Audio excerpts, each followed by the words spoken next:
পাকিস্তান যোৱা প্ৰসংগটো মাননীয় মুখ্যমন্ত্ৰী মহোদয়ে আজি কোৱা নাই নহয় বা দুদিন এসপ্তাহ আগত কোৱা নাই। তেওঁ ছেপ্টেম্বৰ মাহতেই গোটেই বিষয়টো উপস্থাপন কৰিছে বা তাৰো আগৰ পৰা কথাটো তেওঁ কৈ আছে।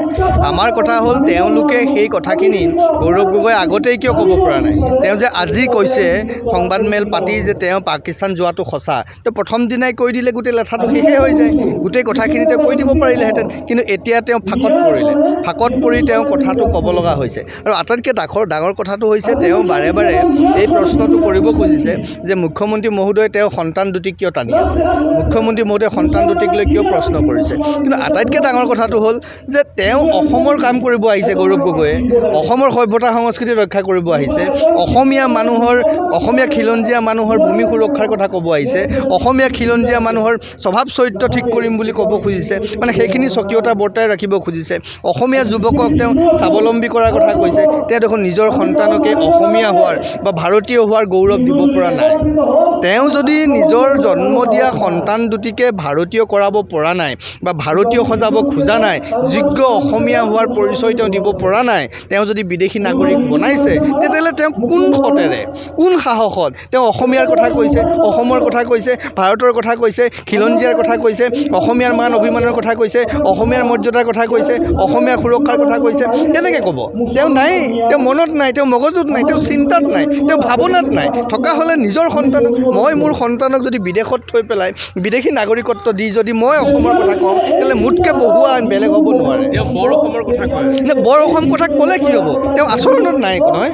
যদি মই ক'লোঁ তেওঁ নিজৰ সন্তানক যদি ভাৰতীয় নাগৰিক কি উপাসনা কৰে সেইটো মোৰ ক'ব লগা নাই, কিন্তু তেওঁ নিজৰ পৰিবাৰক যেতিয়া বিদেশী নাগৰিকত্ব দি থৈছে, তেওঁ কি জানিবা লৈ আছে। এতিয়া অন্ততঃ এটা নীলা শিয়ালৰ নিচিনা এটা বেশ ধৰি আছে, কোনে জানিব। কাইলৈ যদি তেওঁ এই কিবা দায়িত্ব পোৱাৰ পিছত তেওঁ যদি গোটেইখন নষ্ট কৰি থৈ গুচি যায়।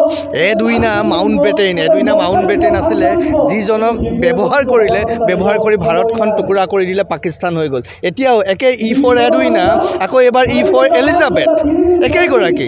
এওঁ বা কি ষড়যন্ত্ৰ কৰি আছে, আকৌ বা অসমখনক বাংলাদেশৰ লগত লগ লগোৱাৰ কথাই নেকি? কাৰণ আমাৰ সন্দেহ হৈছে E4 এলিজাবেথ আৰু E4 এডুইনা মাউণ্ট বেটেনে জৱাহৰলাল নেহৰুক লগ লাগি এই গোটেই জিন্নাক লগ লাগি কি কৰিলে, এয়া ইতিহাসৰ পাতত লিখা আছে। E4 এলিজাবেথে আকৌ কি জানিবা গৌৰৱ গগৈক ব্যৱহাৰ কৰি অসমখন দ্বিখণ্ডিত কৰিব খুজিছে। এই কথাবোৰ কিন্তু আমি বৰ দৃষ্টি ৰাখিছোঁ, এইবোৰ ৰাখিব লাগিব। আৰু মুখ্যমন্ত্ৰী মহোদয়ক কৈছোঁ এই যুদ্ধখনত আমি তেখেতৰ লগত আছোঁ। আপুনি বিচৰা বাতৰি পাব কেৱল নিউজ 18 এপত। নিউজ 18 এপ ডাউনলোড কৰিবলৈ স্কেন কৰক এই QR কোড। গুগল প্লে ষ্টৰতো পাব এই নিউজ 18 এপ। পাকিস্তান যোৱা প্ৰসংগটো মাননীয় মুখ্যমন্ত্ৰী মহোদয়ে আজি কোৱা নাই নহয় বা দুদিন এসপ্তাহ আগত কোৱা নাই। তেওঁ ছেপ্টেম্বৰ মাহতেই গোটেই বিষয়টো উপস্থাপন কৰিছে বা তাৰো আগৰ পৰা কথাটো তেওঁ কৈ আছে। আমাৰ কথা হ'ল তেওঁলোকে সেই কথাখিনি গৌৰৱ গগৈ আগতেই কিয় ক'ব পৰা নাই। তেওঁ যে আজি কৈছে সংবাদমেল পাতি যে তেওঁ পাকিস্তান যোৱাটো সঁচা, তো প্ৰথম দিনাই কৈ দিলে গোটেই লেঠাটো শেষেই হৈ যায়। গোটেই কথাখিনি তেওঁ কৈ দিব পাৰিলেহেঁতেন, কিন্তু এতিয়া তেওঁ ফাঁকত পৰিলে। ফাঁকত পৰি তেওঁ কথাটো ক'ব লগা হৈছে। আৰু আটাইতকৈ ডাঙৰ কথাটো হৈছে তেওঁ বাৰে বাৰে এই প্ৰশ্নটো কৰিব খুজিছে যে মুখ্যমন্ত্ৰী মহোদয়ে তেওঁ সন্তান দুটিক কিয় টানি আছে, মুখ্যমন্ত্ৰী মহোদয়ে সন্তান দুটিক লৈ কিয় প্ৰশ্ন কৰিছে। কিন্তু আটাইতকৈ ডাঙৰ কথাটো হ'ল যে তেওঁ অসমৰ কাম কৰিব আহিছে। গৌৰৱ গগৈয়ে অসমৰ সভ্যতা সংস্কৃতি ৰক্ষা কৰিব আহিছে। অসমীয়া খিলঞ্জীয়া মানুহৰ ভূমি সুৰক্ষাৰ কথা ক'ব আহিছে। অসমীয়া খিলঞ্জীয়া মানুহৰ স্বভাৱ চৰিত্ৰ ঠিক কৰিম বুলি ক'ব খুজিছে, মানে সেইখিনি স্বকীয়তা বৰ্তাই ৰাখিব খুজিছে। অসমীয়া যুৱকক তেওঁ স্বাৱলম্বী কৰাৰ কথা কৈছে। তেওঁ দেখোন নিজৰ সন্তানকে অসমীয়া হোৱাৰ বা ভাৰতীয় হোৱাৰ গৌৰৱ দিব পৰা নাই। তেওঁ যদি নিজৰ জন্ম দিয়া সন্তান দুটিকে ভাৰতীয় কৰাব পৰা নাই বা ভাৰতীয় সজাব খোজা নাই, যোগ্য অসমীয়া হোৱাৰ পৰিচয় তেওঁ দিব পৰা নাই, তেওঁ যদি বিদেশী নাগৰিক বনাইছে, তেতিয়াহ'লে তেওঁ কোন সতেৰে কোন সাহসত তেওঁ অসমীয়াৰ কথা কৈছে, অসমৰ কথা কৈছে, ভাৰতৰ কথা কৈছে, খিলঞ্জীয়াৰ কথা কৈছে, অসমীয়াৰ মান অভিমানৰ কথা কৈছে, অসমীয়াৰ মৰ্যাদাৰ কথা কৈছে, অসমীয়াৰ সুৰক্ষাৰ কথা কৈছে। কেনেকৈ ক'ব?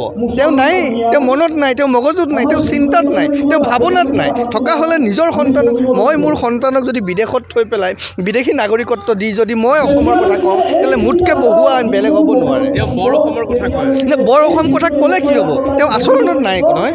যদি মই ক'লোঁ তেওঁ নিজৰ সন্তানক যদি ভাৰতীয় নাগৰিক কি উপাসনা কৰে সেইটো মোৰ ক'ব লগা নাই, কিন্তু তেওঁ নিজৰ পৰিবাৰক যেতিয়া বিদেশী নাগৰিকত্ব দি থৈছে, তেওঁ কি জানিবা লৈ আছে। এতিয়া অন্ততঃ এটা নীলা শিয়ালৰ নিচিনা এটা বেশ ধৰি আছে, কোনে জানিব। কাইলৈ যদি তেওঁ এই কিবা দায়িত্ব পোৱাৰ পিছত তেওঁ যদি গোটেইখন নষ্ট কৰি থৈ গুচি যায়।